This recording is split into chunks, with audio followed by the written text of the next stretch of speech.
Anthony Chadwick from the Webinar Vet, welcoming you to another episode of VETchat. Very fortunate today to have Judy Scrine on, who is a veterinary surgeon. I'm going to let Judy introduce herself, and then we'll proceed from there. So tell us a little bit about your journey as a vet and what you're doing now, please, Judy. Thank you very much, Anthony. Yeah, I was absolutely set on being a horse vet from the age of 3, if not earlier, and fought through the competition of the James Herriot era to land a place at university against quite stiff competition. So I was very, very lucky to manage that, and then realised my dream of becoming an equine vet, which I did in various parts of the UK for over 30 years, until a disc injury in my neck meant that horses were a step too far for me, too dangerous. So I had a chance of reinventing myself in later career stage, and have had the chance to go into the world of sustainability, which means an awful lot to me. So a lucky circumstance, I guess, at the right time in my career. I do try and marry this up. Yeah, I was going to say, I know you're involved with Vet Sustain and with Beaver, but we'll maybe talk about that a bit later. What got you into that kind of interest for sustainability? Well, I came across Vet Sustain, and at the time they didn't have any equine representation, which left a rather large gap in what they're doing, because we have such huge potential to make a massive difference with the equine world. Hitherto considered the scourge of land and many environmental issues. So that can actually be turned completely around to make the horse a net sequesterer of carbon. And we have massive opportunities to lead the field. So I became chair and founded the equine subgroup of Vet Sustain. And a big Yeah, part of what I wanted to do was to bridge between the sustainability groups, so we weren't duplicating effort and we were all presenting united front and being less potentially confusing for people, to help equine practices get their houses in order so they could then go out and help educate and bring the equine community with them. fantastic, Judy. Before we go into, I'd love to go into that in a bit more detail, but before we do, I know that you have a big passion for running.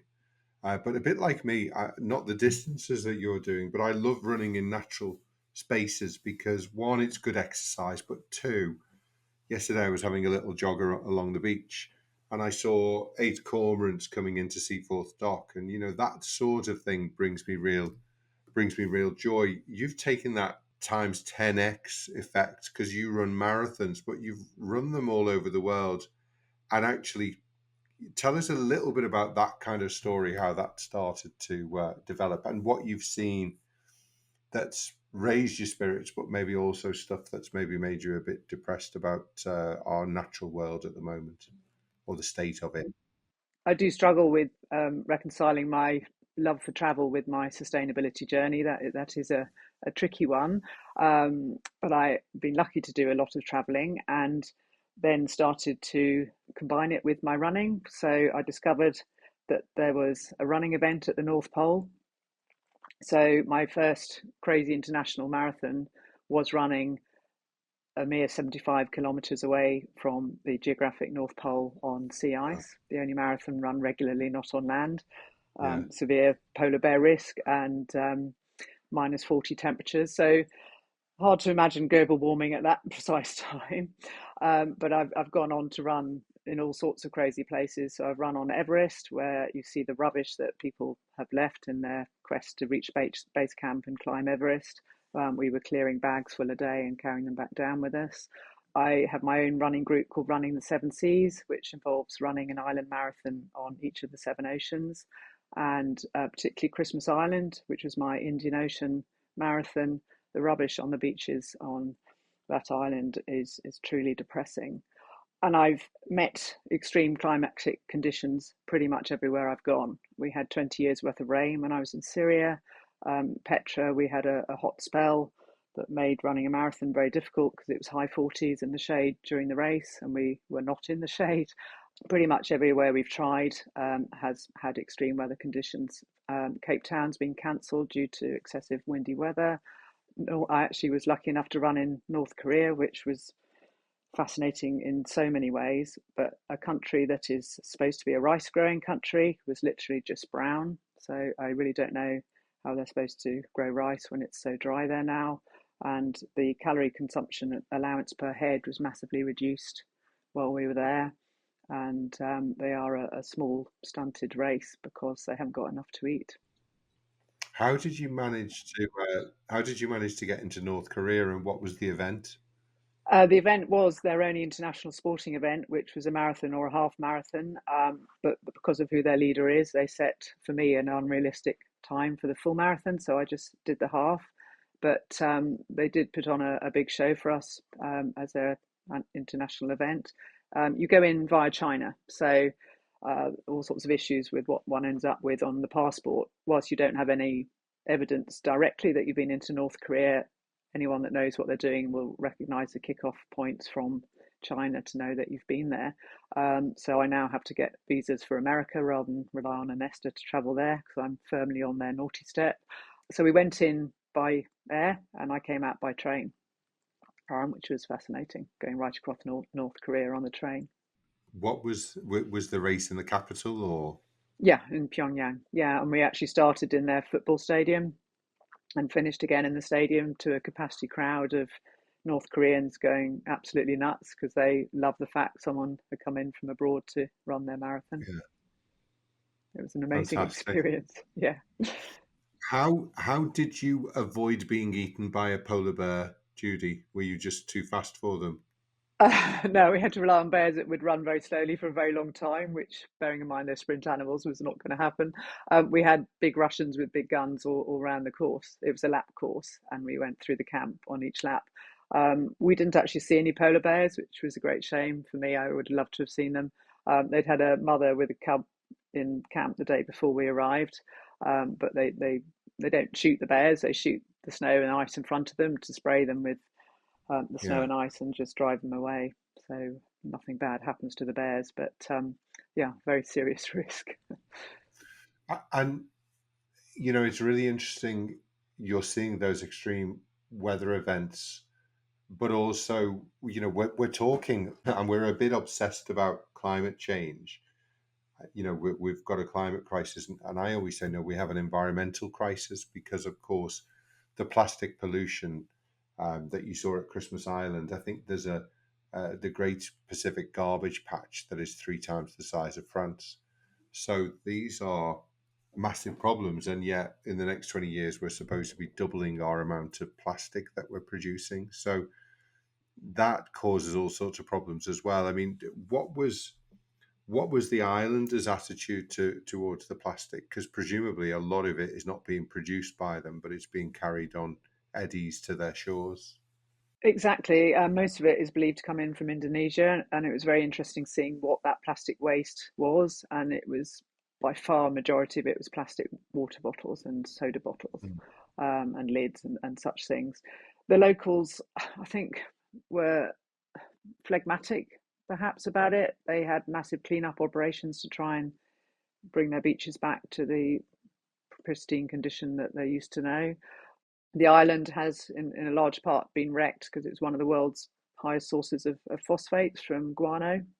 So they've done a lot of environmental damage to Yeah, their own island, but they've tried to offset that by it's the island where they have the massive crab migrations, and the island is mm, literally the surface is crawling with crabs. It's the most amazing yeah, thing to see. They have like crab bridges across the roads and fences for them, and they do try and work very much with nature now. yeah. But yeah, I think they were pretty upset about what was going on and felt thwarted in what they could do about it. I was looking at some statistics. I think we in the UK produce or use about 13 billion plastic bottles, single-use plastic bottles every year, and about half of those are from water and soda bottles. And of course, we have this thing called a tap that produces, on the whole, very, very good water. We probably don't need the plastic water, certainly in the UK. And a percentage of those obviously are littered, and a percentage of those end up in the ocean. So, we're not very good at disposing and recycling or reusing. I'm just got a new carpet in one of our rooms, which is made of recycled plastic bottles. So we need to be doing more about recycling rather than producing, virgin plastic all the time. And I noticed some of the plastic bottle companies are, they're 50% recycled or they're 100% recycled, but actually the first stage of that circular economy hierarchy is refuse, and maybe we don't do enough of that. I totally agree. And having worked in a few countries in Africa, when you see the amount of rubbish that goes on with cultures that are used to using natural products for packaging Mm. food, so they're used to throwing those away. And unfortunately, they now do the same with the plastic. But Yeah, we're not much better when you see what's along the side of our roads in this country. yeah, and you see sometimes people throw the window down in their car and toss out the latest McDonald's meal or whatever, don't they? They do. Very depressing to see. Of course, it's very easy, and we see the degradation. But as you said, with things like the crabs on Christmas Island, there must be some things that you've seen that have really taken your breath away on the runs as well. Totally. I mean, Antarctica was just special.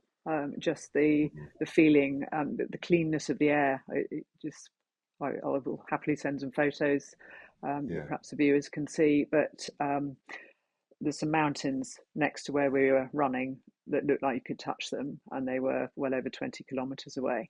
And just it defies imagining how pristine the place yeah, is, and very correctly strict rules when you're there about how you behave, and yes, be virtually shot on sight if you were seen dropping any litter, even by yeah, mistake. yeah, And it's just such a shame that doesn't carry through to the rest of yeah. our lives. Elsewhere, it was Yeah, interesting during COVID. Obviously, cars stopped being driven to a great extent, and I remember seeing photographs from India of people being able to see the Himalayas for the first time in their lives, because, of course, India has a lot of smog and pollution. But actually, Mother Nature can regenerate very quickly. I had a piece of land we were trying to get off the council, so far unsuccessfully, just quite close to me, where we wanted to put a community orchard in. And obviously, councils move very slowly, as you know. I ended up saying to them, "Well, don't mow the grass so aggressively next year. Let's see what happens." And within a few months, we had bee orchids on the site. So fabulous. nature will regenerate quickly if we give it the chance, won't it? Yeah, I mean, look at Chernobyl. I mean, that's one of the most beautiful wildlife parks in Europe. Mm. It's just stunning Yeah, what's come back there. And we yeah, all thought they'd come back with two heads and yeah, extra yeah. toes, but nature seems to have coped. And You haven't managed to run around there, have you, Judy? I haven't run in the Ukraine, no, but I've run in China where you can literally taste Yeah, the pollution, and it really does yeah, affect your ability to run. Yeah. yeah. Of course, of course. So obviously, that's a lovely seeing that passion of one, a health benefit, but also that emotional and mental benefit of just being out there in nature as well, and having done it in some beautiful places. What would you say was your favorite run you've done? Over all the time that you've been doing that.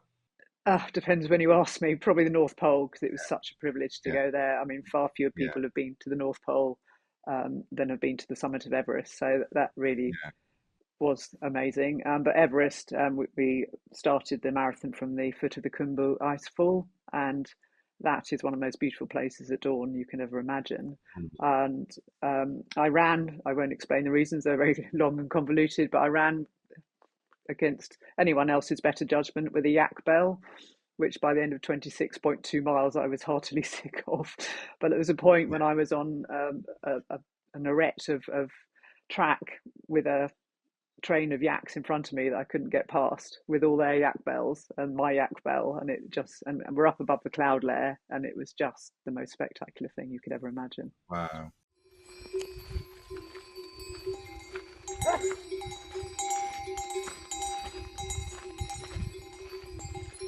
Absolute privilege to do that. I was going to say, I presume that Everest wasn't your best time. It's pretty hilly up there, isn't it? It was absolutely my worst. I had very severe altitude sickness. I nearly had to pull out. I was within a whisker of having to come out. And I'm really bad at steep downhill stuff. And there was an awful lot of that. So it will be my personal worst by a very, Yeah, very long way forever, I suspect. Yeah. yeah. But I've also run on the High Atacama in Chile, which again was one of the most incredible places to be that close to. And I've run in a Yeah. game park in South Africa when you're running literally with wild animals. Yeah. Probably the only time you're allowed free in a game park. Yeah. And that Brilliant. was incredible.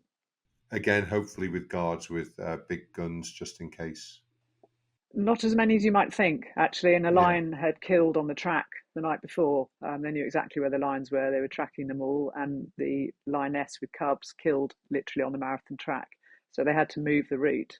And we ran within 100 meters of a lion. We were next door to cheetahs. There were hippos mere feet away. There were guns, but really probably not enough. And they Yeah. were careful with us. They had to finish the race, and some people didn't get to finish because the elephants were out on the track. And I was actually meant to go the year before, but I broke my ankle. So I went out and marshalled the race, and I've got photos of one of the rhinos destroying one of the marathon signs. So it was really the most Yeah. incredible place. Oh, brilliant. Judy, obviously that has, and knowing about Vet Sustain has really galvanized you to be more involved in the whole sustainability journey, which I think as vets, we're making real progress. We've just done a survey with Kinetic, with Tanya Mickelson, showing all sorts of really interesting stats. But I'd love to kind of find out what the equine world is doing, because we know, for example, that the equine field has been ahead of everybody on integrated parasite control, looking after pasture. As you were saying at the beginning, the horse was seen as a killer of grasslands, which I think was a bit unfair. We now see the work that's happening in places like NEP, where horses are part of the ecosystem to try and keep that moving and working. So perhaps tell us a little bit about the work that you're doing both at Vet Sustain and the Beaver Sustainability Working Group, but perhaps using that kind of integrated parasite control as an example, because we know obviously Ivermectin affects dung beetle, vitality, and obviously horses produce a lot of feces. So what's your thoughts on some of those matters? Many thoughts. And dung beetles prefer horse dung because it's drier, so they prefer it Yeah, to ruminant feces. I think equine have probably led the field in that for a long time now we've been testing the need for worm control. We do yeah, fecal egg counts. So we're very aware that there are no new drugs coming through, and we've got to look after the ones that we've got. So there are fecal egg count tests post treatment to make sure that those treatments are still effective. There's been the amazing work of the Canter Group working with the VMD to look at how best we can manage parasiticide use on an ongoing basis. Beaver have worked very closely with that too, and both outfits have produced guidelines, Canter mainly for vets, and it's quite a long wordy document, but Beaver distilling it down to something that's more user friendly to pass out to clients. There's mm, now Protect Me for the antibiotic use in equines, but there's also now Protect Me too for parasiticide use. Our main problem is that by far a majority of sales go through SQPs rather than through vets. So we need to be very careful that we're doing our best to at least keep advising people on how best to use these drugs. We have to be aware that probably 20% of our horses never see a vet. So we can't take these drugs back under the veterinary umbrella because probably the population that most need the drugs would no longer have access to them. yeah, In terms of grassland management and equine pasture management, we're trying to, with many stakeholders involved, including Netcastle, actually, make up a 5-point plan for equine pasture management for the equine world to help move in a green direction and become more sustainable. what does that sort of cover, that 5-point plan? It's very much in draft form. So at the moment, we're looking at producing a vet version. It's a flow chart with risk questionnaires allied to it and links. It's not going to be a blueprint. It's going to be a guide and allow people to know what they can do in terms of baseline data, monitoring and Mm, benchmarking. And it's revealed gaps in our knowledge and that we must fill. So at the moment, we're only fairly early in our journey on creating decent carbon hoof printing data. There's some scary numbers coming out, so we must not use those to beat the industry with, because we will lose them. So I'm now looking into Vets for Climate Action in Australia, the World Veterinary Environmental Alliance, because they are further ahead in this. And we all Mm. need to get together to push all this forward and share what we've got, so that we can move forward constructively. Because there's no point in doing loads of stuff and then not being aware of how far people have gone, and giving up because they don't feel they made a difference. So we want people to be able to really know where they're at, and then see what they've done to improve the situation. And incentivize, not beat people with Yeah, sticks, just point out the advantages of what they're doing, which are many. yeah. I think the collaboration side is really important, is what we've, I think, done reasonably successfully at the Veterinary Green Discussion Forum, because if people are in the room together, they can hear what everybody else has done, and there's no point in reinventing the wheel or going over stuff that's already been done. So I was at London Vet Show, and there were people talking about, drapes and things, and can we use them? Should we use reusable ones, or should we use single use? That work has now been done for a while, and I think we know that it's actually okay on most occasions to use a reusable drape and a reusable gown, to operate in. So you're right. I think duplicating stuff means we can do less stuff, because there is obviously a certain limited resource on what we can spend on environmental research, etc., etc. And I think allowing people to realise that doing CPD on sustainability is a very valid thing to do. They don't just have to do the latest surgical procedure that they can see the obvious financial benefits of. There will be financial savings. It won't be massive, but there will be financial savings of sustainability within the practice, and many, Mm, many other advantages too beyond sustainability itself. So we're putting together a toolkit, to help overcome how daunting it may well seem for an equine practice to start their sustainability journey. So they can just reach out for the resources. And a big part of that will be to put together a greener procurement list, so we can advise on things like, how best to proceed with the greener operating theatre, and including yeah, things like the gowns and disposables or not. yeah. Because we've just done a survey with Kinetic, which we were talking about at London Vet Show. We're talking about this now in December 2025, so the 2025 London Vet Show. And not only does it save money, but it also helps you to keep the team, because the team on the whole are saying, our practice is doing enough, our suppliers doing enough. Suppliers, some people will move between companies because they see one company is obviously engaged with this and doing it and others aren't. So obviously companies, on the whole, doing it for the right reason, they'll see the positive PR benefits both internally within their own team, but also with clients and even other vets who might move practice because they see that people are making an effort. Because vets in themselves, I think we're a profession that does want to take action on this and are doing it individually at home, but not necessarily always doing that at work, because obviously it depends on what the boss thinks, if they're committed to it as well. But there's certainly, I think, a big interest in this area, which Vet Sustain have been very involved in, obviously raising a profile along with others. I think what was fascinating in that survey, which I read this morning actually, was how clients are not getting from their vet practice what that vet practice is actually doing, and that we're missing a trick on that. And most vets would prefer to move forward with sustainability, but feel that they can't. Hmm. So there's a massive gap in that, and we hopefully can help that gap be filled. Yeah. And I think, Judy, that roadmap is really important, because, the Chinese proverb, the journey of 1,000 miles starts with a single step, or, the journey of 26.2 miles starts with a single step. And it is actually knowing, how you manage a marathon race, when you go slow, when you go fast, how you're feeling, etc. Making sure you're taking on the gels, all those sort of things. It's the same thing with the sustainability journey. Do one thing, start running, stop allowing, plastic soda bottles into the practice. If they're going to bring a soda drink in, bring it in aluminium, which is much more, an aluminium can, which is much more easy to recycle than a plastic bottle is.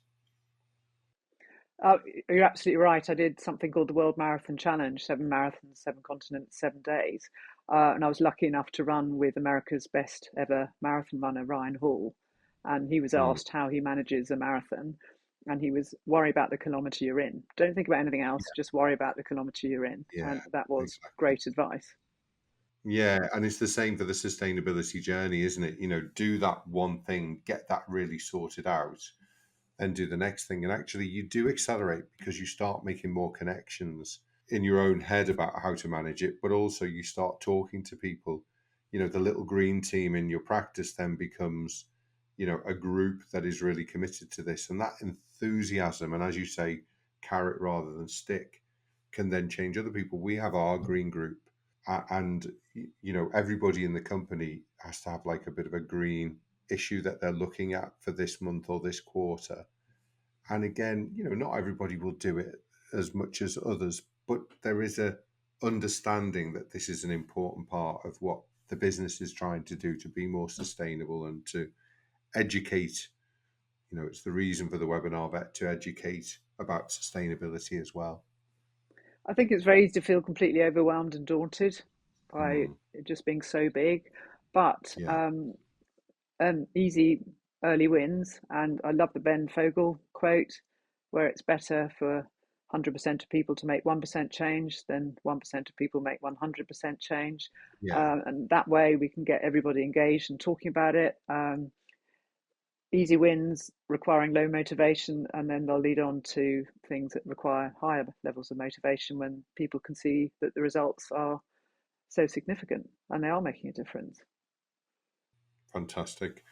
It would be great when all of the work that you're doing is crystallized into a document. Do let us know, and we will share that on the blog and obviously try and get that out because, as you were saying before, communications within practice to clients, often people don't know what you're doing, and it's because we don't signpost it enough, we don't talk about it enough, and obviously everybody's very busy.